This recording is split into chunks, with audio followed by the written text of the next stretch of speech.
Ulysse. Après 10 ans de siège à Troie et victorieux, Ulysse partit pour retrouver sa femme Pénélope et son fils Télémaque à Ithaque, avec 12 navires et 504 hommes équitablement répartis dans ces navires. Mais le chemin fut très long et périlleux. Ulysse et les Kyclones.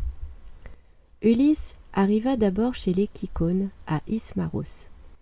Il dévasta la ville et tua les guerriers. Il partagea les femmes et les richesses, il n'épargna ni les vieillards ni les enfants, sauf le grand prêtre d'Apollon, sa femme et son fils. S'il l'a épargné, c'est sûrement parce qu'il s'est souvenu de Télémaque et qu'il doit avoir le même âge que son fils. Puis, Ulysse ordonna de fuir, car les Kyclones allaient sûrement arriver à venger les leurs.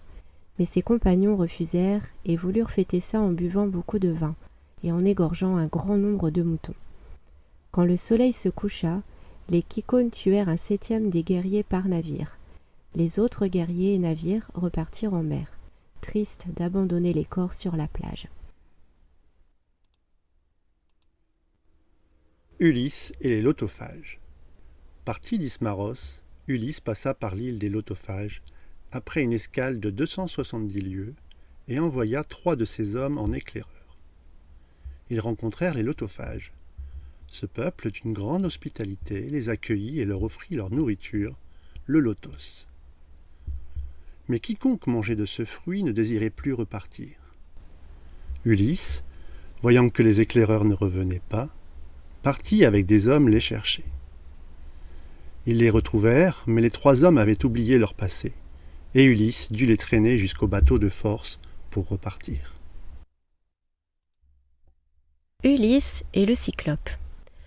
Partis de l'île des Lotophages, et après quelques jours de navigation, ces navires arrivèrent au pays des Cyclopes. Ulysse partit avec un groupe de 12 hommes, et ils s'aventurèrent dans une large grotte. Y trouvant une abondance de nourriture, ils festoyèrent. Ils ne savaient pas qu'ils étaient dans l'antre du Cyclope Polyphème. À son retour des pâturages, et se moquant des règles de l'hospitalité dues aux étrangers, Polyphème les enferma dans la grotte en roulant une grande pierre. Il commença par dévorer 2 compagnons d'Ulysse le soir même et 2 le lendemain matin. Ulysse, rusé, donna plusieurs fois du vin qu'il avait pris dans les réserves de son navire au Cyclope pour le rendre ivre. À un moment, Polyphème demanda à Ulysse: « Comment tu t'appelles ?»« Moi, je m'appelle Personne. »« D'accord, Personne. Bon, tu me plais. Je te mangerai en dernier. » Polyphème s'endormit sous l'effet du vin. Ulysse et le reste de ses compagnons préparèrent un pieu avec un tronc d'olivier. Ils l'enfoncèrent dans l'unique œil du Cyclope. Le Cyclope se réveilla en hurlant, et Ulysse et ses compagnons se cachèrent au fond de la grotte. Polyphème appela les autres Cyclopes, ses voisins. Ils accoururent autour de la grotte. « Qu'est-ce qu'il y a? Quelqu'un te tue ?»« Personne me tue. »« Si personne ne te tue, alors pourquoi tu cries? Zeus te fait perdre la tête. » Ses voisins Cyclopes repartirent. Le Cyclope, en levant le rocher qui bouchait l'entrée de la grotte, s'assit en travers pour prendre Ulysse et ses compagnons au passage quand ils sortiront. Ulysse eut l'idée d'une ruse. Il attacha chacun de ses hommes aux moutons du Cyclope. Le Cyclope sortit ses moutons pour qu'ils aillent pâturer. Il ne pensa pas à chercher Ulysse et ses compagnons. Ils étaient en dessous des moutons. Ensuite, ils rejoignirent leur navire. Ulysse, en reprenant le large, dit au Cyclope, avec arrogance: « Si quelqu'un te demande qui t'a privé de ton œil et t'a rendu aveugle, dis que c'est le fils de Laërte, Ulysse, l'homme d'Ithaque. » Le Cyclope répondit: « Misère, un devin me l'avait prédit. Je m'attendais à un homme beau et fort, voilà que c'est un moucheron. » En guise de représailles, il demanda à son père, Poséidon, de semer d'embûches le voyage de retour d'Ulysse vers Ithaque. Polyphème fit tournoyer un énorme rocher qui toucha le bateau de peu, mais en vain. Ulysse et Éole. Ulysse et ses compagnons arrivèrent ensuite sur l'île de bronze d'Éole, le gardien des vents. Celui-ci leur offrit l'hospitalité et tenta de les aider à entrer chez eux en offrant à Ulysse une outre, sorte de jarre, où il avait enfermé tous les vents qui pourraient les empêcher d'arriver à bon port. Éole leur envoya aussi une brise légère de 10 nœuds, le Zéphyr, qui devait les ramener rapidement à Ithaque. Au 10e jour de navigation, après avoir quitté l'île d'Éole, la flotte d'Ulysse aperçut enfin les côtes d'Ithaque. Ulysse, rassuré et épuisé, succomba au sommeil. Par malheur, les compagnons d'Ulysse, persuadés que l'outre contenait des trésors offerts à Ulysse par Éole, ouvrirent l'outre, libérant ainsi tous les vents néfastes. Les vents contraires se déchaînèrent et emportèrent de nouveau la flotte vers l'île d'Éole, lequel, irrité du piètre usage qu'Ulysse avait fait de son cadeau et persuadé qu'il était maudit par les dieux, les chassa cette fois sans ménagement. Ulysse et les Lestrygons. Après 6 autres jours de navigation, la flotte aborda à Télépile, la cité des Lestrygons, gouvernée par le roi Antiphatès. Mais les Lestrygons étaient un peuple de géants cannibales. Les éclaireurs envoyés par Ulysse furent tués et dévorés. Et les Lestrygons, sortis en masse de la ville, écrasèrent les navires d'Ulysse en leur jetant d'énormes rochers. Ulysse parvint à s'enfuir, mais ne put sauver qu'un seul navire et 30 de ses marins. Ulysse et Circé. Le navire d'Ulysse atteignit ensuite l'île d'Aïaé, où réside l'enchanteresse Circé, fille d'Hélios. Après plusieurs jours de repos, il décida d'envoyer un groupe d'éclaireurs. Euryloque partit en compagnie d'une vingtaine d'hommes. Ils découvrirent le palais de Circé, entouré d'animaux sauvages, lions et loups, qui se comportaient comme des animaux domestiques.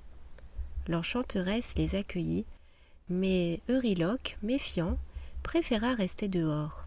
Les hommes qui entrèrent furent transformés en porcs lors du repas, car Circé avait versé une drogue dans leur boisson. Euryloque, après être resté longtemps à attendre en vain le retour de ses hommes, repartit vers le navire et relata leur disparition à Ulysse. Ulysse se mit aussitôt en route pour tenter de sauver ses compagnons. Il rencontra en chemin Hermès, qui lui indiqua de quelle manière il pouvait vaincre la magie de Circé et déjouer ses pièges. Il lui donna pour cela une plante, le moly, qui rendra les sortilèges de Circé sans effet. Circé accueillit Ulysse et versa une drogue dans sa boisson, dans l'intention de le transformer en porc lui aussi. Mais le sortilège ne fonctionna pas. Suivant les indications données par Hermès, Ulysse menaça alors la magicienne de son épée. Elle tenta de le séduire, mais Ulysse n'accepta qu'après avoir fait prêter à Circé le grand serment des dieux, qui la rend incapable de lui faire du mal. Circé s'unit à lui, puis le traita en hôte de marque et lui offrit un repas. Mais Ulysse refusa de s'alimenter, avant que la magicienne eût libéré ses hommes. Circé rendit alors leur apparence humaine aux compagnons d'Ulysse, puis leur offrit l'hospitalité, cette fois sans tromperie. Ulysse et ses compagnons restèrent 1 an chez Circé, à se reposer et à festoyer, après quoi les compagnons rappelèrent à Ulysse qu'il fallait rentrer au pays. Circé leur conseilla de visiter les enfers, car seul le fantôme du devin Tirésias pouvait leur indiquer le chemin du retour. Le matin du départ, l'un des marins, Elpénor, se tua en tombant du toit du palais. Ulysse et les enfers.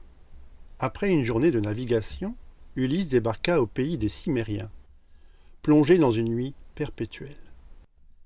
Comme indiqué par Circé, il procéda à un sacrifice chtonien et promit au devin Tirésias un bélier noir s'il acceptait de se montrer à lui. L'ombre d'Elpénor réclama à Ulysse des funérailles convenables lorsqu'il retournera chez Circé. Puis l'ombre de Tirésias arriva et fournit à Ulysse les indications qu'il recherchait. Ulysse apprit que lui et ses compagnons aborderont à l'île du Soleil et qu'ils ne devront pas toucher au bétail d'Hélios s'ils veulent rentrer chez eux.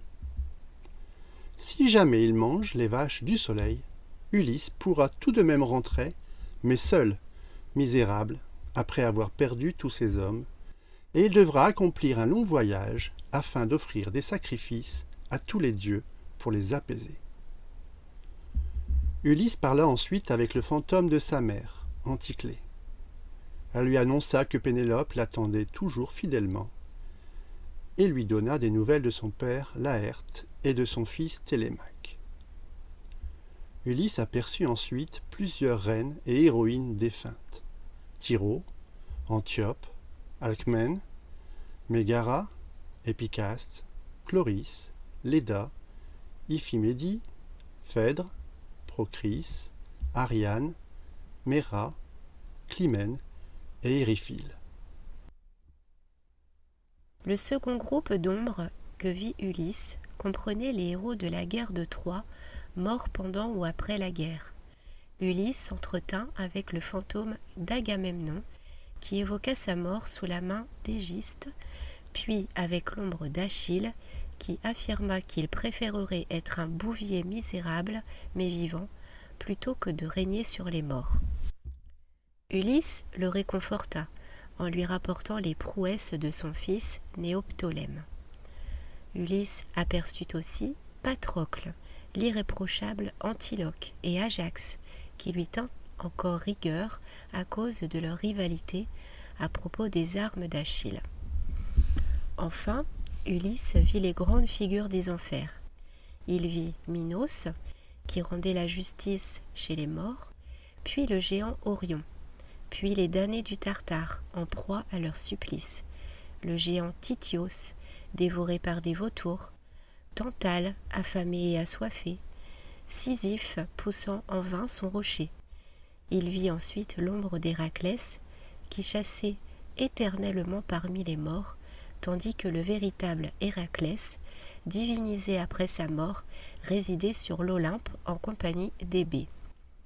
Après avoir vu tous ces défunts, Ulysse rentra au navire, de peur d'être changé en pierre par le fantôme de Gorgo. Ulysse et les sirènes. Après son escale en Cimmérie, Ulysse retourna sur l'île d'Aiaé auprès de Circé. Le lendemain se passa en repos et en festin. Au soir, Circé fournit à Ulysse d'autres indications sur la navigation qui l'attendait avant de parvenir à l'île du Soleil, dont lui avait parlé Tirésias. Elle évoqua les sirènes et le moyen de se prémunir de leurs chants mortels. Puis les planctes, 2 écueils qui broyaient les vaisseaux au passage et où vivaient Charybde et Scylla, que seuls les Argonautes avaient réussi à franchir avec l'aide d'Héra. Elle laissa Ulysse choisir entre le passage par Charybde ou celui par Scylla. Le lendemain, Ulysse et ses compagnons repartirent en mer. Grâce au conseil de Circé, ils évitèrent sans encombre les sirènes, car Ulysse avait bouché les oreilles de ses marins avec de la cire. Lui-même, désireux d'écouter le chant, s'était fait attacher au mât pour ne pas être tenté de se jeter à la mer sous le charme. Ulysse et les Planctes, Charybde et Scylla. Ils arrivèrent ensuite à hauteur des 2 écueils de Charybde et Scylla. Ils passèrent au large de Charybde, mais ne purent éviter l'autre monstre, Scylla, qui enleva et dévora 6 marins. Ulysse et les troupeaux d'Hélios. Une fois franchis les 2 écueils, le navire d'Ulysse parvint sur l'île du Soleil. Ulysse répéta à ses hommes l'avertissement donné par Tirésias et leur défendit de chasser sur l'île. Les premiers jours, les vivres ramassés dans le navire suffirent à nourrir tout le monde. Mais pendant 1 mois, les vents contraires retinrent Ulysse sur l'île.